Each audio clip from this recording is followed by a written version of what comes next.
როცა ვამბობთ, რომ ბიზინა ივანიშვილი შემოიკრებს და შემოკრებილი ხავს მას ტოტალური უვიცების ბანდა ჯგუფი, სულაც არ ვაჭარბებთ. ეს იმის მცდელობა კი არ არის, რომ ვინმე მივაკნინოთ და ვაკნინოთ, ვინმე შეურაცხყოფა მივაყენოთ, არა. ეს არის მწარე რეალობა. ნინო წილოსანი ხავს ბიზინა ივანიშვილს ერთი დეპუტატი, აი 99 დეპუტატიდან ერთ-ერთი. სხვა შორის ვიდრე მასზე ვიტყოდე, ანუ ნინო წილოსანზე, მანამდე მაქვს ამგვარი ფიქრი, არაპირდაპირი მნიშვნელობით ცხადია, ალბათ, მაინც ესე ვიტყვი, მაგრამ როგორც ახალი წელთაღრიცხვის 60-იან წლებში შემიძლია ჩავხედო როდის გადაწვა ნერონმა რომი 7 თუ 8 რაიონი და 5 თუ 6 წაუკიდა ცეცხლი და თვითონ მაღლობზე იყო, მთაზე იყო და შემოსილი მასხარის სამოსით უყურებდა როგორ იწოდა მარადიული ქალაქი, მაქვს ფიქრი და ეჭვი, რომ ბიზინა ივანიშვილიც რომელიღაც ეტაპზე არაპირდაპირი მნიშვნელობით მაინც მოდი ასე ვთქვათ, ცეცხლს მისცემს ყველაფერს. ახლა ისევ ნინო წილოსანს დაუბრუნდეთ. ნინო ია წილოსანმა უვიცმა და ბიზინა ივანიშვილს სწორედაც რომ უვიცები ხავს შემოკრებილი გარშემო, არც თუ დიდი ხნის წინ თქვა შემდეგი რამ ეხლა ციტირებას მოვახდენ. ნახეთ. ნინო წილოსანი ამბობს, რამდენიმე დღის წინ აკეთებს კი არა წერს სტატუსს. სულ რამდენიმე დღეში საქართველოს დამოუკიდებლობის აღდგენის 34 წელს ვზეიმობთ. მათემატიკის მასწავლებელს ნინო წილოსანისა მე არ ვიცი რა ერქვა. ვერ გეტყვით, მაია ერქვა, გიორგი ერქვა, ჯიმშერი ერქვა, თინათინი ერქვა, ქალი იყო, კაცი იყო, გონიერი იყო, არ იყო გონიერი, უვიცი იყო, მცოდნე იყო, ვერ გეტყვით. მაგრამ ვინც არ უნდა ყოფილიყო, ყველაზე მცოდნეც კი რომ ყოფილიყო, იმ მათემატიკის მასწავლებელს უნდა დავუწუნოთ შეგირდი ნინო წილოსანისთვის, რომელსაც არც ვიცით რა გამოხვა, 10-იანი, 5-იანი თუ 7-იანი, ნინო წილოსანისათვის მათემატიკის სწავლება და ეს მათემატიკასაც არა, არითმეტიკისა. ჩვენ ვზეიმობთ, უნდა ვთქვათ, 26 მაისამდე წერს ამას, ანუ რამდენიმე დღეშიო, ჩვენ 34 წლისთავი დამოუკიდებლობის აღდგენისა ზმნებს ძალიან დიდი მნიშვნელობა აქვს. ქართულის მასწავლებელიც დავუწუდოთ, თუ გნებავთ ნინო წილოსანს. 34 წლისთავი ჩვენ ვიზეიმეთ 1991 წლის 9 აპრილიდან 34 წლის თავზე, ანუ 2025 წლის 9 აპრილს. 26 მაისამდე თუ წერს სტატუსს, ანუ 9 აპრილიდან 26 მაისამდე, პირობითად 22-ში, 23-ში, 24-ში, ბუნებრივია ჩვენ არ ვზეიმობთ დამოუკიდებლობის აღდგენის დღეს 26 მაისს. ჩვენ ვზეიმობთ დამოუკიდებლობის აქტს, ჩვენ ვზეიმობთ დამოუკიდებლობას, ჩვენ ვზეიმობთ სახელმწიფოებრიობას, ჩვენ ვზეიმობთ იმას, რაც მოხდა 1918 წლის 26 მაისს, ანუ თუ გნებავთ ვიანგარიშოთ, თუ გნებავთ არა, 107 წლის თავს დამოუკიდებლობიდან, დამოუკიდებლობა რომ მოვიპოვეთ იმ დღიდან. ნებისმიერ შემთხვევაში ზმნა ეშლება თუ არ ეშლება, არც ერთ შემთხვევაში ეს სტატუსი არ შეიძლება დაწერილი იყოს, დაიწეროს 26 მაისამდე 2-3-4 დღით ადრე, ანუ 9 აპრილსაც კი არ შეიძლება დაიწეროს. 9 აპრილამდე თუ დაწერდა, 9 აპრილს ეხება, 9 აპრილს შეეხება, ბუნებრივია ამ შემთხვევაში 34 წელი უნდა ახსენო, იმიტომ რომ 34 წლისთავი მართლაც 9 აპრილს დადგა. რატომ ყვები ამას და კიდევ ერთ მაგალითს გავავახვილებ ყურადღებას. კიდევ უარესზე ვიდრე ნინო წილოსანია. ბიზინა ივანიშვილს ყავს შემოკრებილი გარშემო უვიცების ნინო წილოსანი და როგორ თქვათ ახლა და სულ გაყიდულების მეორე კატეგორია და ავაზაკების მესამე კატეგორია და ნაძირლების მეთქე ვერ იდებოდი ამ სიტყვის წარმოთქმას, მაგრამ ნაძირლების აი ესე პატარ-პატარა ჯგუფები. ნინო წილოსანი სულ გაყიდული ალბათ არის, არ მივაყენებ შეურაცხყოფას და ნაძირალას არ ვუწოდებ და აი უვიციც რასაკვირველია არის. ეხლა უვიცე არ ვიტყვი შემდეგ სიტყვას სხვაზე ვიტყვი თქვენის ნებართვით და ეს სხვა არის ოღონდ უნდა გამექცა და უნდა ამასობაში დავძებნო ბოდიში დავძებნე კარგი გონო თუ არ დავძებნე ეხლა გაჩვენებთ ერთ პირს რომელიც 91-92 წლის მოვლენებში მონაწილეობდა კანონიერი ხელისუფლების წინააღმდეგ მან აიღო იარაღი და ისროდა ჯაბა იოსელიანს აქვს მოგონებები იცით თქვენ გამოქვეყნებული ჯაბა იოსელიანის მოგონებებში არის ამგვარი ეპიზოდი როდესაც ამ პირმა და დავასახელებ ცხადია ამ პირმა ეს პირი გაეკიდა საკუთარი შეიარაღებული ბანდასთან ერთად პრეზიდენტს ვიარ გამსახურდიას თანხლები პირების ავტობუსს და გამსახურდიას ესკორტს და ესროლა კიდეც 92-93 წლების მოვლენებში რასაკვირველია ის მონაწილეობდა ანუ ერთი წლის თავზე წლინახევრის თავზე იგულისხმება აფხაზეთში საქართველო-რუსეთის ომი ამაზე ოდნავ მოგვიანებით სხვა დროს გავაკეთებ ვიდეო ბლოგს რომ ეს ნამდვილად იყო საქართველო-რუსეთის ომი მიუხედავად იმისა რომ ეთნიკური კომპონენტი იყო 92-93 წლის მოვლენებში. მონაწილეობდა და ვკითხოთ დევნილებს როგორი სახელი დატოვა ამ ბანდიტმა კაცმა. უკვე შემდგომ პერიოდში ის იყო შევარდაძესთან, კიდევ ერთხელ შევარდაძესთან, მერე იყო სააკაშვილთანაც, მერე იყო პატარკაციშვილთან, მერე იყო ივანიშვილთან, თორსვათ არის ივანიშვილთან. ხო და ეს კაცი, რომელიც მას გვიყრუა ყურები, აი ეს ბოლო 30 წელიწადია და ეს კაცი რომელმაც 1989 წელს გადაიღო ეგრეთ წოდებული ღირსების სასამართლო აი გახსოვთ ის კადრები ზურაბ ჭავჭავაძესა და ზვიად გამსახურდიას შორის დაპირისპირება როა ცუდი რასაკვირველია და არა მისასალმებელი ამბავი და ეს კაცი იღებდა ვიდეო კამერით ამ კაცმა მიუცუნცულა ეს კადრები მაშინ სახელმწიფო ტელევიზიის ხელმძღვანელობას კონკრეტულად მის ერთ-ერთ ნაჩალნიკს ფოფხაძეს და გახსოვთ ის აღარ მახსოვს რა თვეა თუ არ ვწდები იანვარი ან თებერვალი არ მნიშვნელობა აქვს ხო თუ იმავე დღეს დაატრიალა სახელმწიფო ტელევიზიამ ამგვარი კადრები როდესაც ზურაბ ჭავჭავაძეს გია ჭანტურია ეუნება შემდეგ რამეს შუბს გაგიხრიტავ ოღონდ ეს შუბს გაგიხრიტავ გაიმეორეს ერთი 17 ჯერ ან 12 ჯერ და ეს კი არ არის ამ კაცის ბრალი რომ 12 ჯერ გაიმეორეს ანუ ესე მიამონტაჟეს მაგრამ ამან რომ მიუსუნსულა კადრები ეს კი ვიცით და ეს კადრი ხა ეს კაცი ახლა გაჩვენებთ ამ კაცს რეებს ბოდავსო ერთი ჩემი მეგობარი ამბობს შემდეგ რამეს მსჯელობს რა ტრამპზე იმ ტრამპზე რომელზეც ეს ხელისუფლებად წოდებული ბანდა ამბობდა რომ რასაც ტრამპი იტყვის უკლებლივ ყველაფერი ისე მოხდებაო ისე იქნებაო და ეხლა ნახეთ რას ამბობს გაეცია ტრამპი ის გონიერი კაცია ოღონდ იმას თავისი ინტერესების მეტი გრეიტ ამერიკა და მორჩა და იმ გრეიტ ამერიკას რო დაჭირდეს გატკეპნა საქართველოში არ დაფიქრდება საქართველოსაც ინდონეზიასაც გატკეპნის სამხრეთ ამერიკა ყველაფერს გატკეპნის და ნუ მაგის თავისი პოზიციიდან სწორია გრეიტ ამერიკა და მორჩა რა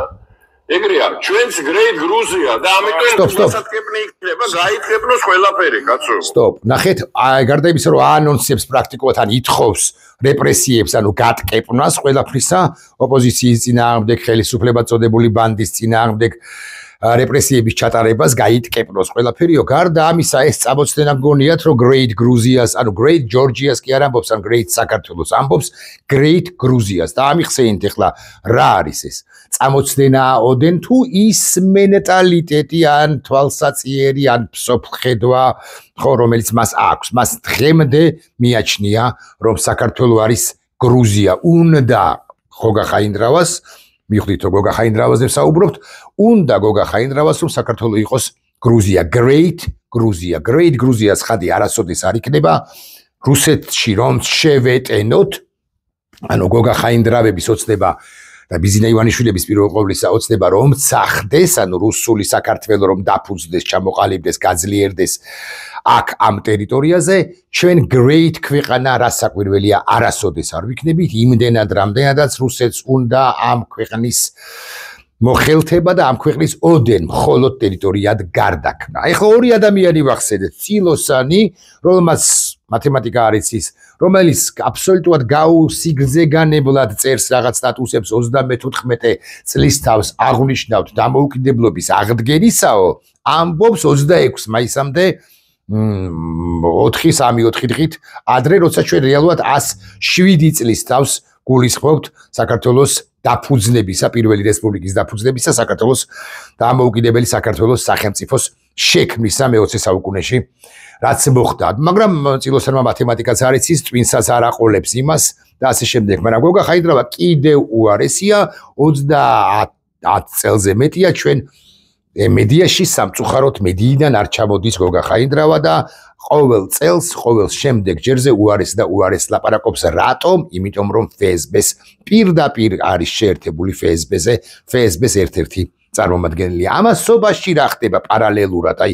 ასე კი არ ვიტყვი რომ ჩვენს მხარეს რა ხდება, მეთქი არა, ეს ერთი ამბავია, ჩვენს მხარეს რა ხდება, ხო? ცუდები, კარგები, ვიღაცა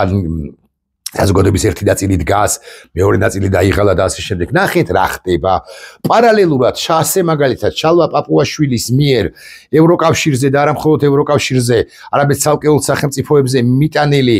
ვერბალური იერიშების შემდეგ აქ იქოქებიან და იქოქებიან, სულ რომ არავინ არ ქოქავდეს, იქოქებიან და იქოქებიან მოძალადე ჯგუფები და იცით თქვენ რომ დაესხნენ თავს რამდენიმე დღის წინ გერმანიის ელჩს საქართველოში სრულიად სამარცხვინო ამბავია იმ გერმანიისა, რომელმაც 54 წლის განმავლობაში ღმერთმა უწყის როგორი სახის რა მასშტაბის დახმარება აღმოუჩინა საქართველოს. ეხლა არ გავიხსენებ შევარდაძის პერიოდს, კარგ ურთიერთობებს რომლებიც ჰქონდა, სააკაშვილის პერიოდს, როცა გარკვეულწილად რთული ურთიერთობები ჰქონდა, ანუ მერკელის ბრალი და დამსახურება უფროა ეს ვიდრე ჩვენი და ასე შემდეგ და ასე შემდეგ, მაგრამ გერმანია იყო ჩვენი საფორთვერი, ჩვენი მხარდამჭერი. გოგა ხაინდრავას რომ მიუბაძო, არ მიუბაძო ცხადია, მაგრამ რუსულად რო წარმოთქვა, нас поддерживала, ესე რო თქვა, ხო? გერმანია нас поддерживала. არა, მაგას არ ვამბობ, მაგრამ უბრალოდ გოგა ხაინდრავაზე ვამახვილებ ყურადღებას კიდევ ერთხელ და აი იმის გამო რომ პაპუაშვილს ეს გუშინაც ვახსენე ეს ტერმინი ვერბალური ფაღარათი აქვს და უკლებლივ ყველა სახელმწიფოს, რომელიც კი გაახსენდება ანიდან ჰაემდე, ხო, ჰოემდე, ყველას მოსხიპავს ხოლმე ამან განაპირობა სულ არავინ არ მოქოქოს მოძალადე ძალადობრივი ჯგუფები თავდასხმა გერმანიის ელჩზე და ეს მე გეტყვით რომ ჟურნალია, ასეთივე თავდასხმები საჯარო სივრცეში ხშირად ჩდებიან დიპლომატიური მისიების წარმომადგენლები, იქნება ბევრჯერ. ამასობაში არ შემოუშვეს ევროკავშირის წარმომადგენელი, არ შემოუშვეს ერთ-ერთი საერთაშორისო მედიის წარმომადგენელი, ასე შემდეგ და ასე შემდეგ. დღეს კიდე ერთი ამბავი მოხდა, პოლიტიკოსი გუშინ წინ ხო დაიჭირეს, ანუ ზურა ჯაფარიძე სხვებსაც ხო დაიჭირել, მაგრამ ვისაც არ იჭერել, იმათ რაღაცა ხო უნდა უყონ და ეს მოძალადე ჯგუფები დარწმუნებული ვარ ქართული ოცნების ოფისში მოქოქილები, დატრენინგებულები და ასე შემდეგ მოძალადე ჯგუფები უკვე ქუჩაშიც ესხმიან საჯარო პირებს, მათ შორის პოლიტიკოსებს და გრიგოლ გეგელი არის ერთ-ერთი პირველი, არა, ფლატ პირველი არ არის, აბა ბუაზეს დაესხნენ ცოტა ხნის წინ, მაინც და მაინც ეხა ძლიერი საქართველოს ლიდერებზე არ ვამახვილებ ყურადღებას, ნაციონალური მოძრაობის წარმომადგენლებს დაესხნენ, გია ჯაფარიძეს, სურა ჯაფარიძის ძმას დაესხნენ, ვის არ დაესხნენ და ვის არ დაესხმებიან. აი ამ გვარ სახელმწიფოს ქმნის ბიზინა ივანიშვილი და ფსიხდება იმით, რომ იმის გამო, რომ ამ ყველაფრის მიუხედავად გრიგოლ გეგელიაც, გია ჯაფარიძე, ზურა ჯაფარიძეს, ან მოკლედ ანტიგოგა ხაინდრავა მოქალაქეები ყველანი, ვინც ერთმანეთთანაც დაპირისპირებულები ვართ, განა არა ვაკრიტიკებთ, ჩვენ მაინც ვდგავართ ბრგეთ. აი როცა ერთობაზე ვლაპარაკობთ, ხო? სულ მინიმუმ თავდაუსხმელობის პაქტი უნდა გავაფორმოთ ერთმანეთს შორის, იმიტომ რომ დღეს მე შემომხვდა 2 თუ 3 პოლიტიკოსის სტატუსები Facebook, სტატუსები საჯარო სივრცეში, სადაც ისინი ეს პოლიტიკოსები, ჩვენი ფართო საზოგადოების წევრები, აქაო და სიმართლის ქმის და რო დადგაო, ჩვენივე ან მათივე საერთო ჯამში თანამოაზრეებს იმგვარ სიტყვებს უწოდებენ, იმგვარი სიტყვებით მოიხსენიებენ, რომ ყველა ხით წვავენ თუ კოალიციას ვაკეთებთ, მაშინ ხელის ჩამორთმევაც უნდა შეგვეძლოს და სულ მინიმუმ ასეთი სიტყვებით არ უნდა ვლანძღოთ ერთმანეთი, მიუხედავად იმისა, რომ განსხვავებული აზრი შესაძლოა გქონდეს ამა თუ იმ საკითხთან დაკავშირებით და ასე შემდეგ და ასე შემდეგ და ასე შემდეგ. მაგრამ ეხლა ეს მეორე თემაა და ვუბრუნდები მე-15 წუთის დასაწყისში ბიზინა ივანიშვილს და თქვენის ნებართვით ხა გოგა ხაინდრავას გამოვთავ და შევიჭყიტები რომის გადაწვის ამბავში, ხო თუ მაინც და მაინც ეს არის მნიშვნელოვანი და ალბათ მნიშვნელოვანია რომის შემეშალა თუ არ შემეშალა. რომის საყოველთაო ცნობილი იმპერატორი ტიბერიუს კლავდიუს დრუსუს ნერონ გერმანიკუს კეისარი 37 და 68 წელი, იგივე ნერონი სისასტიკითა და ამორალური თვისებებით გამორჩეული დიქტატორი იყო და ეს ფაქტია. იგი მის მიერ ჩადენილ უამრავ დანაშაულებთან ერთად დადანაშაულებულია მარადიული ქალაქის რომის გადაწვაში, როგორც ისტორიკოსთა ერთი ნაწილი ამტკიცებს, რომის დიდი ხანძარი გაჭახდა, ხო, სწორებით გვაქვს წელი 64 წლის 18 ივლისს, ხო, აგერ თვეში რაღაცა რგვალით არ არის თლად, მაგრამ მაინც 18 ივლისის ღამეს თავად რომის იმპერატორი ნერონის ბრძანების საფუძველზე და იგი მთელი 6 დღისა და 7 ღამის მანძილზე გრძელდებოდა აღნიშნული ხანძრის მთავარ კერას ცირკუს მაქსიმუმის გარშემო შეჯგუფებული ხის კონსტრუქციის მქონე მაღაზიები წარმოადგენდა. რიგი ავტორები ირწმუნებიან, რომ რომის თავს დატეხილ უბედურებას თეატრალურ სამოსში არ შემწდარ კარგად მახსოვდა გამოწყობილი, ანუ მასხარის სამოსში თეატრალურ სამოსში ასე ვთქვათ, გამოწყობილი ნერონი მთიდან ადევნებდა თვალს, დროსაც ლირას უკრავდა, ვიოლინოს უკრავდა, ეს აღარ ვიცოდი კი აღარ მახსოვდა და ტკბებოდა ამ საშინელის სანახავი, სხვა შორის აღარ მახსოვს. გალაქტიონსაც აქვს, როგორც აი კოვიდმა რამ იქნა, გალაქტიონსაც აქვს, როგორც ნერონი, ერთ წუთს სწრაფად თუ დავძებნი, ამ შემთხვევაში გეტყვით და წუთს ციტატას ნერონი თუ ვითარც ნერონი ერთ წუთს ნერონი გალაქტიონი ერთ წუთს ეს ჯობია კტიონი ალბათ ასე ჯობს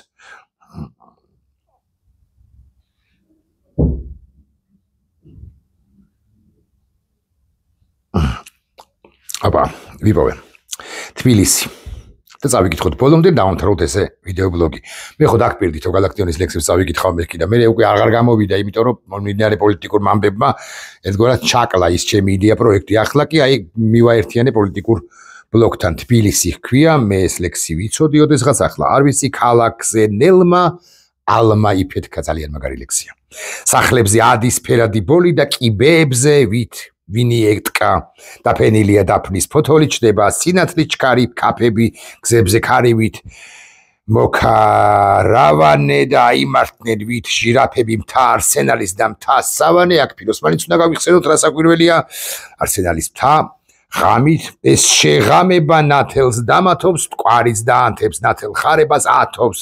ხიდებს ათობს მადათობს ათობს ზმანებებს და მწუხარებას და მესიზმრები შენ ვისაც ქერა სამოსი გმოსავს ნეულ ოცნებით და არ მშორდება თბილისის ქერა სავსე ქართული პატიოსნებით შემდეგ არსად ახალიცა ოკეანი მთვარე ნაფოტი თბილისი ჩემთვის არის მაღალი გილიოტინა და ეშაფოტი ნერონის ცეცხლზე აი ნერონის ცეცხლზე რომელმაც რომი გადაწვა იფიქრო კაცმა ახალი გწვავდეს მზე უვედრები აუ რა მაგარი ლექსი რა მაგარი რითმი რა მაგარი სიტყვები მიგნებებია აი პოეტის ენა როგორია პოეტიკა როგორია და განიცადო ისეთი ჯვარცმა უბედურება რხმევა ცხედრები ანუ ცხედრები იყო რა საკვირველია 64 წელს ჩვენი წელთაღრიცხვისა როცა ნერონმა გადაწვა რომი განიცადო ასე ჯვარს უბედურება რხმევა ცხედრები დახავსებული კარებით შეცვლა სატყვავილების ჩუმია შფოთი და განიცადო ასეთი წყეოლა გილიოტინა და ეშაფოტი ბიზინამას არ გადაწვას ემანდ პირდაპირ მნიშვნელობით მერქი ახლა ესე ვიტყვი მაგრამ არა თუნდაც არა პირდაპირ მნიშვნელობით ჩვენი არა ქალაქი არამედ ჩვენი ქვეყანა ხო თუ გარეკა ამის გამკეთებელიც კი არის და რომ გარეკა ეს კი ფაქტია ნახვამდის